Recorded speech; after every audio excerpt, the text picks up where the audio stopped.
салом ба мухлисон ва дӯстдорони санъат. манзури шумост намоиши рӯзномаи Парвин. аллакай соли чорум аст ки шоу барномаи озмунии Парвин миёни кӯдакону наврасони соҳиби истеъдоди тамоми гӯшаву канори ҷумҳурӣ баргузор мегардад. барномаи озмунии Парвин дар соли 2020 ва 2021 ба 30-солагии истиқлолияти давлатии ҷумҳурии Тоҷикистон бахшида мешавад.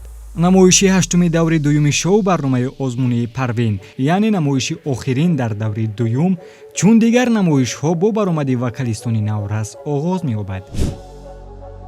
дар ин номинатсия байни ҳам Фаррух Наимов ва Қобилҷон Солеҳов рақобат мекунанд. ба ҳунарнамои онҳо доварон дар ҳайати Ҳасан Ҳайдар, ҳунарманди шоистаи Тоҷикистон, Исматулло Холов, муовини аввали директори Иттиҳодияи эҷодии дастаҳои ҳунарии Вазорати фарҳанги ҷумҳурии Тоҷикистон, Фароғат Саидова, ҳунарпешаи шоистаи Тоҷикистон, роҳбари бадеии ансамбли давлатии рақсии Лола, Сафаралӣ Қурбоналӣ, муовини директори Иттиҳодияи дастаҳои ҳунарии Кумитаи телевизион ва радиои назди ҳукумати ҷумҳурии Тоҷикистон. миёни сарояндагон аввалин шуда Фаррух Наимов рӯи саҳна меояд. Фаррух хатмкунандаи Мактаби санъати ба номи Дӯстмурод Алиеви ноҳияи Файзобод буда, айни ҳол дар коллеҷи санъати шаҳри Душанбе ба номи Аҳмад Бобоқулов дар риштаи сурудхонии академӣ таҳсил мекунад. аламу ранҷу азобаш ба ҳамин ҳол омад, қомати мисли алифаш ва хамидол омад. аламу ранҷу азобаш ва ҳамин ҳол омад, қомати мисли алифаш ва хамидол омад. Қобилҷон Солеҳов аз шаҳри Норак ба шоу барномаи озмунии Парвин омадааст. ӯ донишҷӯи бахши чоруми коллеҷи санъати шаҳри Душанбе ба номи Аҳмад Бобоқулов мебошад. موجی دریا چشمی دلها عمر انسان جان محبت. موجی دریا چشمی دلها عمر انسان جان محبت.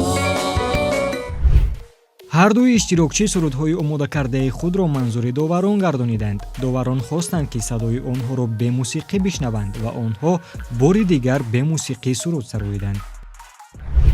нияти сайру саёҳат мекунам, меравам дарё ба дарё, су ба су, кард охир симбоди орзу. Весны мои золотые дни, что день грядущий мне готовит, его мой взор напрасно ловит. бо шунидани сурудҳои онҳо доварон хулосаи худро бароварданд ва интихоби худро изҳор карданд. ҳар ду иштирокчӣ бо гирифтани 4 овозӣ ба даври сеюми лоиҳа роҳ ёфтанд. одатан дар шоу барнома баъд аз баромади сарояндагон, навозандагон маҳорати худро пешниҳод мекунанд, вале чун ин охирин шумораи даври дуюм аст, ба иштирокчии дигари лоиҳа, ки дар замони муқаррар шуда натавонист ҳунарнамоӣ кунад, имтиёз дода мешавад.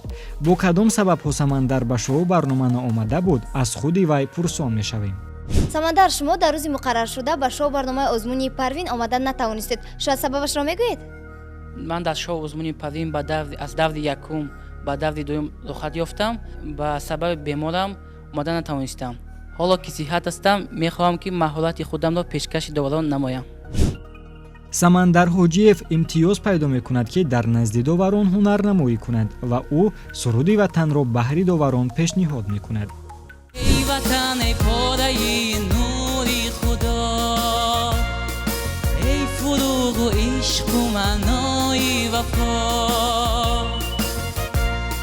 ای همه هستی و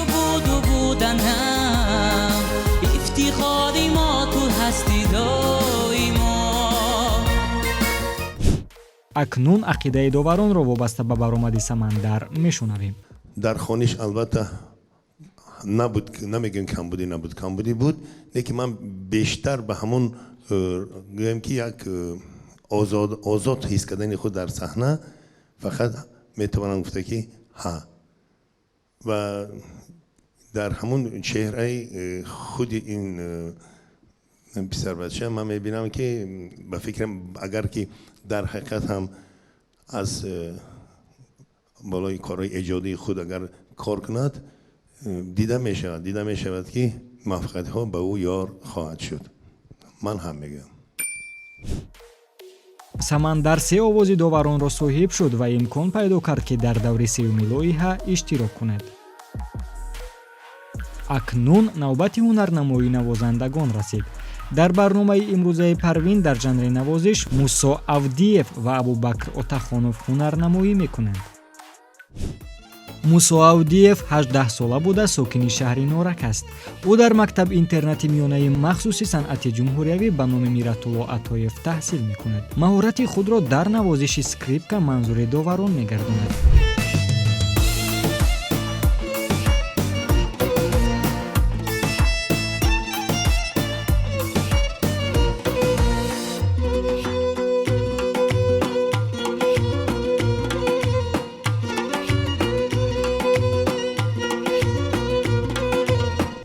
абубакр отахонов дар иттиҳодияи доиранавозони маркази кӯдакону наврасони шаҳри душанбе нозукиҳои асбоби мусиқии доираро меомӯзад. новобаста аз хурдсолиаш аллакай тӯли 5 сол мешавад ки доиранавозӣ мекунад. баромади ин навозандаи наврасро тамошо мекунем.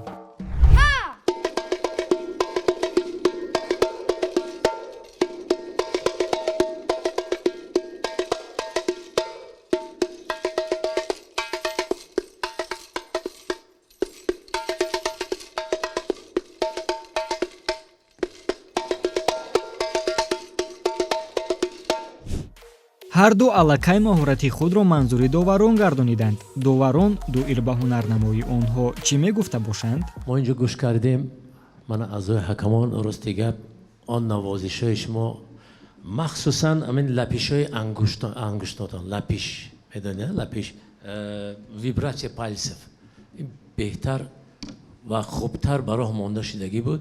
ман ҳам амин навохтанат бисёр мафтун кардам ҳамин худи ҳамон симое ки шумо навохтед бо навозиштон мутобиқат намекард. ман пешниҳод мекардам ба устодони шумо ки ҳамин дафе ки шумо дар оғоз кардед барномада ин даф барои шумо вазнинӣ мекунад. шумо худатон ҷисман хурдтарак ҳастен. ба ҳамун хотир дар оянда дар навбати сеюм вақте ки шумо пешниҳод мекунед барномаба якта дафи сабуктар пешниҳод кунед ва дафа ин қадар қоқ накунанд натасфонанд чунки ин даф бояд тар бошад. ман ба ҳар дуи шумо овоз медиҳам дар оянда яъне ки шумо бо як тайёрии хуб пешниҳод кунед. ҳамин тариқ ҳар ду иштирокчӣ дар жанри навозандагӣ дар охирин шумораи даври дуюм соҳиби 4 овозӣ гардиданд ва ба даври навбатӣ роҳ ёфтанд.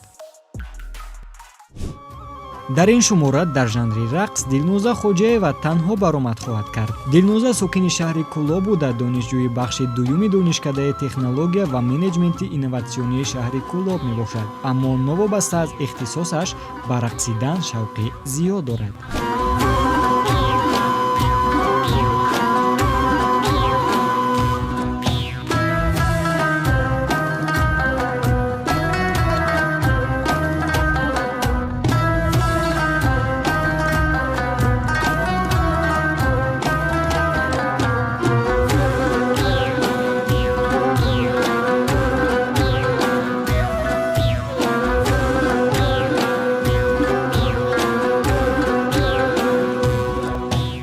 чун анъана дар жанри хореография иштирокчиён ду рақс пешниҳоди доварон мегардонанд. рақси дуввум имконият медиҳад ки доварон интихоби дақиқ бинамоянд.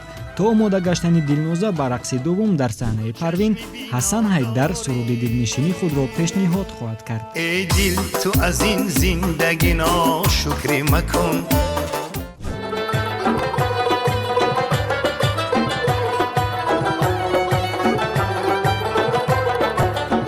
инак доварон рақси дуввуми дилнозаро тамошо карданд. ҳамзамон онҳо интихоби худро низ иброз доштанд. дар охир ҳамун дар бахши якуми ҳамун рақстон қисми аввалаш ба шумо қушқои пард офтеду баъд рақс кардед баъд дар охир ҳамун ваё бесоҳиб мондан дар онҷа.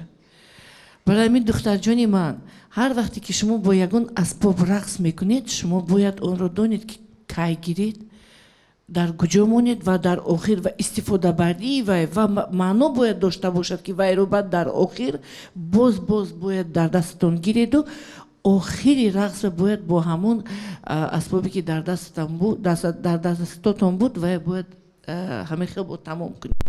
хуб овози ман ба шумо саломат бошед. ҳамин тариқ дилноза хоҷаева бо гирифтани 4 овози доварон ба даври сеюми шоу барномаи озмунии Парвин роҳ ёфт. бо баромади ин иштирокчиён даври дуюми озмун низ ба анҷом расид. дар пеш онҳоро даври сеюми лоиҳа интизор аст. ин давр ҷиддитару мушкилтар хоҳад шуд. зинро мо ба иштирокчиён барору комёбиҳо таманно дорем.